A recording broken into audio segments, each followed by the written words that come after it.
की टॉप कंपनियों में काम करेंगे। उनके सामने संभावनाओं के नए द्वार खुलेंगे। हमें हर शहर, हर गांव, हर घर एंटरप्रेन्योर्स बनाना है। इसी उद्देश्य से बिना गारंटी के मुद्रा लोन की लिमिट को 10 लाख से बढ़ाकर 20 लाख रुपए किया गया है। इससे छोटे कारोबारियों, विशेष रूप से महिलाओं, दलित, पिछड़े, आदिवासी परिवारों में स्वरोजगार को बल मिलेगा। साथियों, हम सब लोग मिलकर भारत को ग्लोबल मैन्युफैक्चरिंग हब बनाएंगे। देश का एमएसएमई सेक्टर मध्यम वर्ग से जुड़ा हुआ है। एक प्रकार से एमएसएमई सेक्टर की ओनरशिप मध्यम वर्ग ही है और इसी सेक्टर से गरीबों को ज्यादा से ज्यादा रोजगार भी मिलता है। छोटे उद्योगों की बड़ी ताकत, उस दिशा में हमारा अहम कदम है। इस बजट में एमएसएमईज के लिए ईज ऑफ क्रेडिट बढ़ाने वाली नई योजना का ऐलान किया गया है। मैन्युफैक्चरिंग और एक्सपोर्ट्स इकोसिस्टम को हर जिले तक ले जाने के लिए बजट में अहम घोषणा की गई है। ई कॉमर्स, एक्सपोर्ट हब्स और फूड क्वालिटी टेस्टिंग के लिए 100 यूनिट्स, ऐसे कदमों से वन डिस्ट्रिक्ट वन प्रोडक्ट अभियान को गति मिलेगी। साथियों, ये बजट हमारे स्टार्टअप्स के लिए, इनोवेशन इकोसिस्टम के लिए ढेर सारे नए अवसर लेकर आया है। स्पेस इकोनॉमी को बढ़ावा देने के लिए 1000 करोड़ रुपए का फंड हो, एंजल टैक्स हटाने का फैसला हो, ऐसे कई सारे कदम इस बजट में उठाए गए हैं। साथियों, रिकॉर्ड हाई कैपेक्स इकोनॉमी का एक ड्राइविंग फोर्स बनेगा। 12 नए इंडस्ट्रियल नोड्स, देश में नए सैटेलाइट टाउन्स का विकास और 14 बड़े शहरों के लिए ट्रांजिट प्लान्स, इससे देश में नए इकोनॉमिक हब विकसित होंगे और बहुत बड़ी संख्या में नए रोजगार बनेंगे। साथियों, आज डिफेंस एक्सपोर्ट्स रिकॉर्ड स्तर पर है।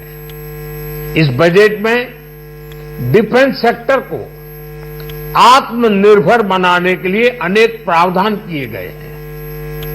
आज पूरी दुनिया में भारत के प्रति आकर्षण बढ़ा है और भारत में टूरिज्म के क्षेत्र में नई संभावनाएं बनी हैं। टूरिज्म क्षेत्र गरीब और मध्यम वर्ग के लिए कई अवसर लेके आता है। इस बजट में टूरिज्म क्षेत्र पर भी विशेष बल दिया गया है। साथियों, एनडीए सरकार ने पिछले 10 साल में ये सुनिश्चित किया है कि गरीब और मध्यम वर्ग को लगातार टैक्स से राहत मिलती रहे। इस बजट में भी इनकम टैक्स में कटौती और स्टैंडर्ड डिडक्शन में वृद्धि का फैसला लिया गया है। टीडीएस के नियमों को भी सरल किया गया है। इन कदमों से हर टैक्स पेयर को अतिरिक्त बचत होने वाली है। साथियों, देश के विकास के लिए भारत के पूर्वी क्षेत्र का संपूर्ण विकास पूर्वोदय के विजन द्वारा हमारे इस अभियान को नई गति, नई ऊर्जा मिलेगी। हम पूर्वी भारत में कई महत्वपूर्ण इंफ्रास्ट्रक्चर जैसे हाईवेज, वाटर प्रोजेक्ट्स और पावर प्रोजेक्ट्स का निर्माण कर विकास को नई गति देंगे। साथियों, इस बजट का एक बहुत बड़ा फोकस देश के किसान है। अन्न भंडारण के लिए दुनिया की सबसे बड़ी स्कीम के बाद अब हम वेजिटेबल प्रोडक्शन क्लस्टर्स बनाने जा रहे हैं। इससे एक और छोटे किसानों को फल, सब्जियों, अन्य उपज के लिए नए बाजार मिलेंगे, बेहतर दाम मिलेंगे, तो दूसरी ओर हमारे मध्यम वर्ग के लिए फल, सब्जियों की उपलब्धता बढ़ेगी और परिवार के लिए पोषण भी सुनिश्चित होगा। कृषि क्षेत्र में भारत का आत्मनिर्भर बनना समय की मांग है। इसलिए दलहन, तिलहन की पैदावार बढ़ाने के लिए किसानों को मदद की घोषणा की गई है। साथियों, देश में गरीबी समाप्त हो, गरीब का सशक्तिकरण हो, इस दिशा में भी आज के बजट में प्रमुख घोषणाएं की गई है। गरीबों के लिए 3 करोड़ नए घर बनाना तय हुआ है।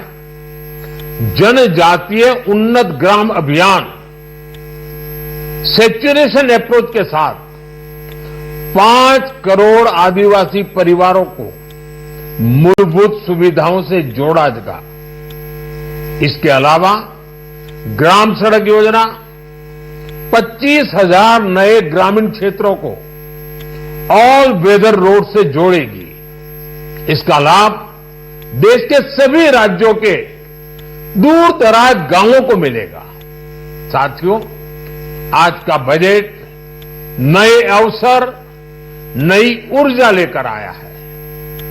ये ढेर सारे नए रोजगार, स्वरोजगार के अवसर लेकर आया है। ये बेटर ग्रोथ और ब्राइट फ्यूचर लेकर आया है। आज का बजट भारत को दुनिया की तीसरी सबसे बड़ी आर्थिक ताकत बनाने के उस पूरी प्रक्रिया में कैटलिस्ट का काम करेगा।